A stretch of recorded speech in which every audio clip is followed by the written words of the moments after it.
all of this is about, I think it all begins with self-reflection, is looking at, who are you?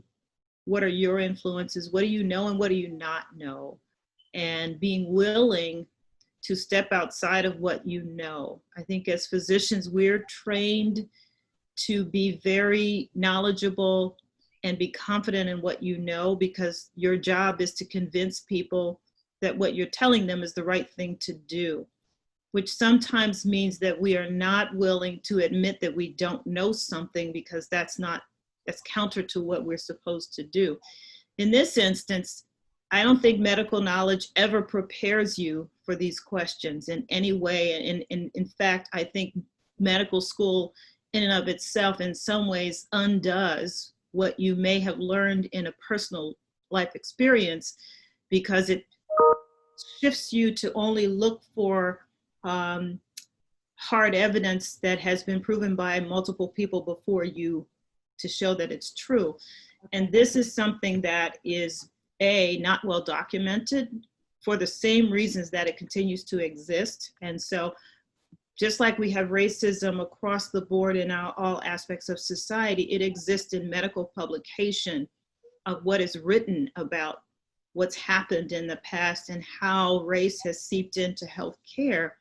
It makes it more challenging for the individual to now marry what happens in society to what happens in medicine, and how do we figure that out?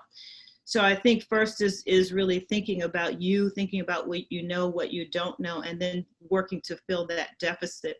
The second piece is being aware of where you are. Is that, I think medical schools and large hospitals tend to work in a vacuum a lot.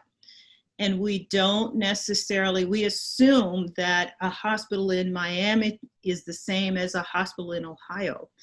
And that is not true. We are all serving the same general purpose. We are not serving the same population. And each population has uniquenesses about who's there and what the need is. And so I think beginning to then embed yourself in what's happening with the people you are actually serving. Who are they? What's their background? What are their needs?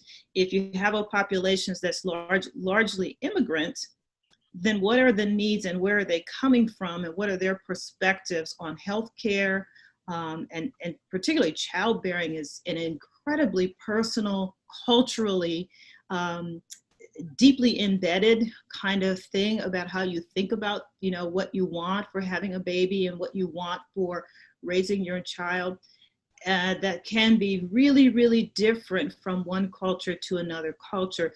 And I will say that a lot of times in America, we think of culture, when we say that word, we're thinking of people who are not in the United States, but we've got different cultures existing within the United States that are not necessarily driven by external countries. And so, for instance, immigrants from Nigeria are different from African Americans who are descendants of slaves. Our color is the same and hair texture, and we have some of the same sort of concerns, but culturally, the development of African American culture is largely shaped by the experience of being in America and being Black and being a slave, and that whole journey changes you that immigrant Black populations don't really have. They have a different set of things.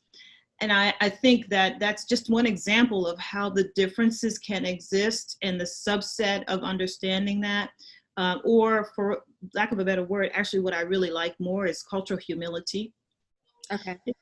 That humility, it's that sort of backing up to say, I don't understand this culture. We've got a large population of people that we're trying to serve.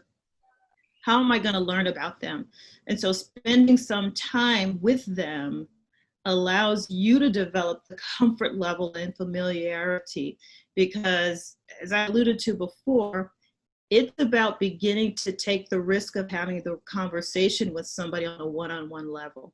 And no one feels comfortable doing that until they're at least this much knowledgeable that they're not stepping into, dog do when they say something, but asking a question that is real and is personal, that allows them to begin to open that up. And so I think that can happen internally with the staff.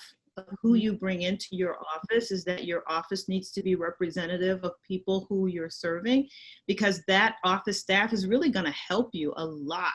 And you have some comfort level of asking them questions that maybe you don't want to ask outside of that, because now they're part of your team. And I would say, if you develop your team to have those people as a part of it, use them. Let them be a resource for you, more than just to follow the papers for you, to help you to understand what it is that you may need to meet with.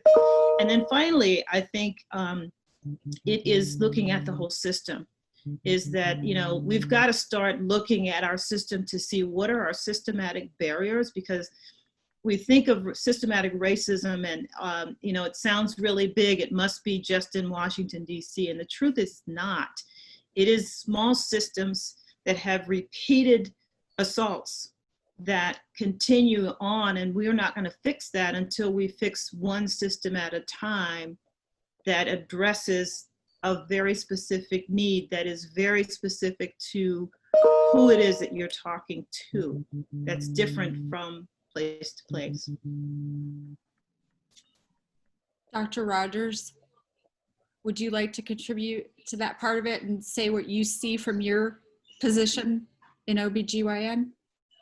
Yeah, I mean, I think I take this from one of the many things Dr. Nesbitt has taught me, which is you have to ask. And so if you're serving in a hospital role, unless you go to the hospital and ask, what are we doing for diversity?